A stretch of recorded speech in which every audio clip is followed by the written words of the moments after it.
প্রতিদিনের মতন আজকেও চলে এসে সন্ধ্যে থেকে ব্লগ স্টার্টিং করে দিয়েছি। আগের দিনকে তো তোমরা সকাল থেকে দুপুর অবধি দেখিয়েছি। এরপর আজকের টাইম সন্ধ্যে থেকে কী করি সেটা তোমাদের সাথে শেয়ার করলাম। এরপর থেকে পুরো সারা দিনটা কী করি সেগুলো সব শেয়ার করব। তো এখন কোথায় যাচ্ছি, ও বাড়িতে যাচ্ছি। দেখো জুতো বলি, এখন ও বাড়ি যাবো। ও বাড়িতে গিয়ে আবার আমরা পুজো দেওয়ার কথা আজকে সবাই জানো যে আজকে ফল হারিনি কালী পুজো। তো আমার খুব দেওয়ার ইচ্ছা যাচ্ছে, তো আমি যাব। তো এখানে চন্দননগরে বাগবাজারে পুজো হয়, তো সেই জন্য ও বাড়ি যাচ্ছে। ও বাড়ি আমি এই সময় রোজই যাই, এটা আমার ডিউটি। কারণ আমার শাশুড়ি মা চা বানিয়ে আমাকে ডাকে। তো চা বানানো এখনও হয়নি, জানি না। আমি বেরিয়েছি, ফোনও করিনি আজকে একবারও। তো একবারে বেরিয়ে পড়েছে, ও বাড়িতে গিয়ে কথা হবে। এই দেখো এসে দেখি দোকানে আমার শাশুড়ি দুধ কিনছে। তো এসে যখন দেখি দুধ কেনা হয়ে গেছে, দুজনে মিলে চলে এসেছি বাড়িতে এসে এখন এই দেখো দাদা দেখতে ঘুমাচ্ছে এখনো উল্টে। আমার বড়মশাইয়ের দাদা ঘুমাচ্ছে ঘরেতে। দেখো পুরো ঘর অন্ধকার করে দাদা ঘুমা। যতক্ষণ না মা চা দেবে ততক্ষণ দাদা উঠবে না। এই যে চা মা বসিয়ে দিয়েছে। আজকে আমি বলি না যে আমি এই বাড়িতে আসি, মা ফোন করে যে চা বানিয়ে ফেলেছে। আজকে দেরি করেছে এই কারণে যে চাটা বানাইনি, দুধ ছিল না ঘরে। অন্য সময় দুধ থাকে, তাই জন্য দুধ কিনে নিয়ে এসেই চা বানালো।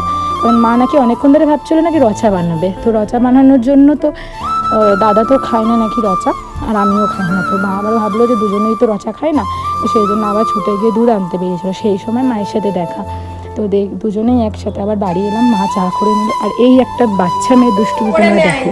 দুষ্টু মেয়ে আমাদের, এই যে দুষ্টু মেয়ে সারাদিন দুষ্টুমি করে বাড়িতে। যে তুই ডাকবো ভয় পাচ্ছিস না? যা বলেছিস বেঁধে রেখে দেবো। চ তোকে ডাকবো, চ তোকে বেঁধে রেখে দেবো। চ ওকে ভাত খেয়ে দিলে এই সারাদিন সারা দুপুর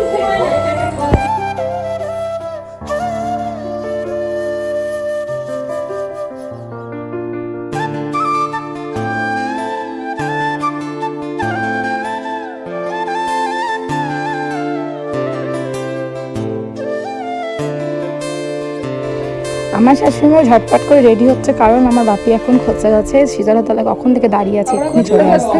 বাপি চলেও এসেছে দেখো।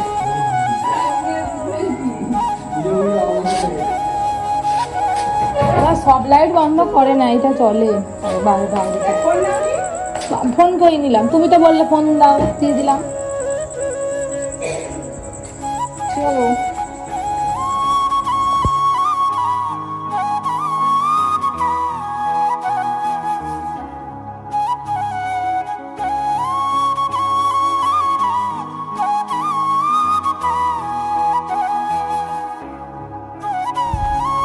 চলে এসে মেন যে জায়গায় আসার উদ্দেশ্যে বেরিয়েছি সেই জায়গায়। তো পুজোটা দিয়ে নেবো তাড়াতাড়ি।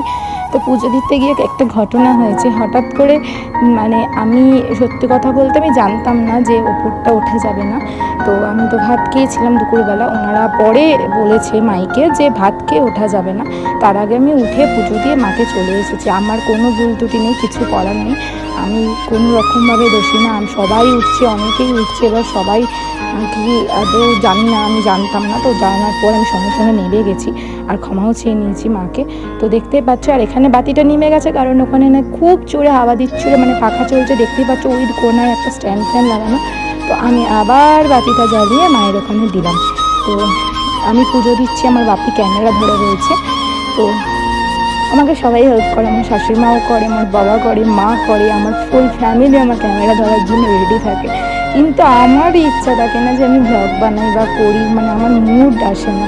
অনেক সময় হয় এই যে এখন এবার মুড এসেছে, এখন রোজ আমি ব্লগ দেবো, রোজই তোমাদের কাছে আমি আমার ডেইলি লাইফস্টাইল শেয়ার করবো। আর তোমরাও দেখো, আমার পাশে দেখো প্লিজ। আগের মতন যেরকমভাবে আমার ব্লগ দেখতে, প্রতিদিন ব্লগের জন্য অপেক্ষা করতে, আমাকে হোয়াটসঅ্যাপ করতে, আমার ফ্যান্সরা আমাকে যারা ভালোবাসো সবাই আমাকে বলতে, দিদি এখনও বলে, এখনও অনেকেই আমাকে ফোন করে বলে কেন ব্লগ দিচ্ছ না, কী কারণে দিচ্ছ না।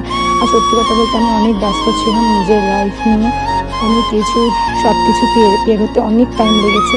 তো সেই কারণে আমি ঠিকঠাক করে নিজেকে ঠিক জায়গায় আনতে পারছিলাম না। তো সেই জন্য এখন আমি একদম ঠিকঠাক আছি। আমার বড়মশাইয়ের সাথে আমি অনেক হ্যাপি আছি, অনেক ভালো আছি আমরা দুজনে। তো সেই জন্য সবসময় লাইফস্টাইল শেয়ার করি। আর দুজনের সব থেকে বড়ো হচ্ছে আমরা দুজনে খুনসুটি করে সারা দিনটা কাটিয়ে দিই। এই দেখো মায়ের মূর্তি তোমাদের সবাইকে দেখিয়ে দিলাম, তোমরাও মায়ের কাছে যা যা চাওয়ার চেয়ে নাও। মায়ের মুখ তোমাদের সাথে দেখিয়ে দিলাম। আর সত্যি বিশ্বাস করো আমি যেই অবস্থাতে পুজো দিই আমার খুব শান্তি লেগেছে। এবার দেখো চলে এসেছে আমার বাপি নিয়ে স্ট্যান্ডে আমাদের ঘুরতে, কোনো সময় ঘুরতে নিয়ে যায় না, ঘুরতে এসে কী কী করছি। হাওয়া তো দিচ্ছেই না আজকে।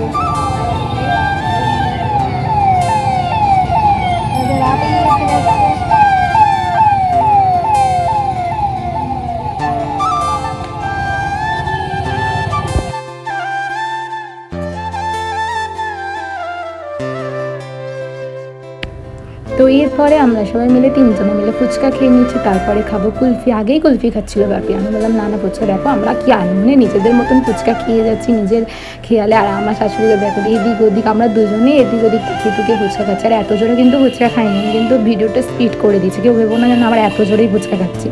এত জোরে খাওয়া সম্ভব না, সবাই যারা বোঝার তারা ঠিক বুঝতে পারবে, যারা ভিডিও এডিটার তারা তো আগেই বুঝতে পারবে। তো চলো আমাদের ফুচকা টুচকা খাওয়ার পর আমরা কুলফি খাবো। তো ফুচকাটা খুব সুন্দর হয়েছিল। তো বাবা বলছিল ভেলপুরি খেতে অন্য কিছু খেতে, কিন্তু আমাদের মন চাইলো ফুচকাই খাই। ফুচকাটা অনেক দিন বাইরে বেরিয়ে খাওয়া হয় না। বিশ্বাস করো আমি অনেক দিন বাদে স্ট্যান্ডে ঘুরতে এলাম, আমার মহারাজের সাথে ঘুরতে আসি। মহারাজের এখন টাইম হয় না, এখন একটু ব্যস্ত আছে ওর মাইন্ড নিয়ে, তাও মাইন্ডে নেই, ওই জন্য আমাকে নিয়ে বেরোচ্ছে না। ও ঠিক শান্তি ফিরে আসুক মানে মাইন্ডে। সত্যি কথা বলতে কি ছেলেদের অনেক কিছু আশা যেগুলো যখন হয় না তখন কিন্তু একটা ছেলে কখনো ঠিক থাকে না, সেটা আমি বুঝি। তার জন্য আমি রাগও করি না, কারণ আমার বড় মশাই আমাকে যখন ঘুরতে নিয়ে যাবে না আমি ঘুরে শেষ করতে পারবো না, এটা আমি ভালোভাবেই জানি, কারণ ও নিজেও ঘুরতে খুব ভালোবাসে। এই তো পকাতে না ওটা ঝোলটা পড়বে বলে কি খাচ্ছে ভালো খেতে। আমরা সেদিন খেলাম না, আমরা দুজন এলে কুলফি খাই বলো।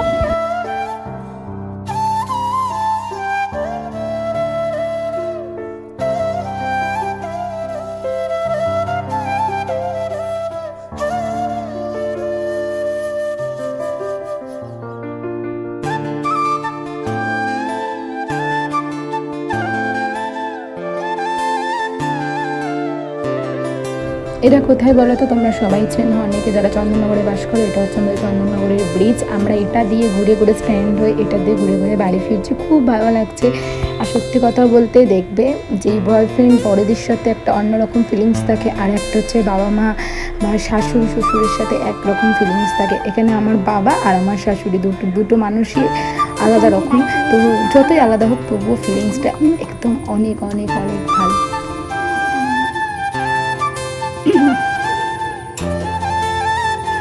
টাকা পয়সা রেখে দিয়েছি 500 টাকা 100 টাকা 1000 টাকা অনেক টাকা নোট, 50 টাকা 10 টাকা নোট আছে, 2000 টাকা নোট আছে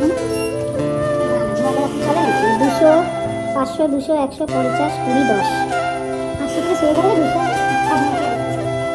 একটা বাচ্চা কিনে আর একটা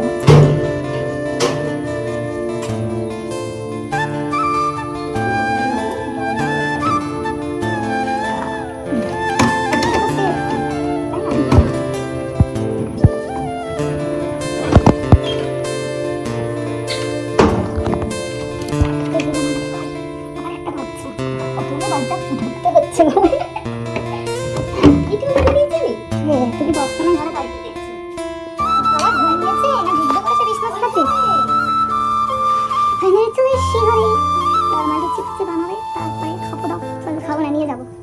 তো এখানে আমরা আছি দুজনের মধ্যে দাঁড়িয়ে, তোমাকে দেখাইনি আমি জানি, আমাদের তো এদিকটা দেখানোই হয় না।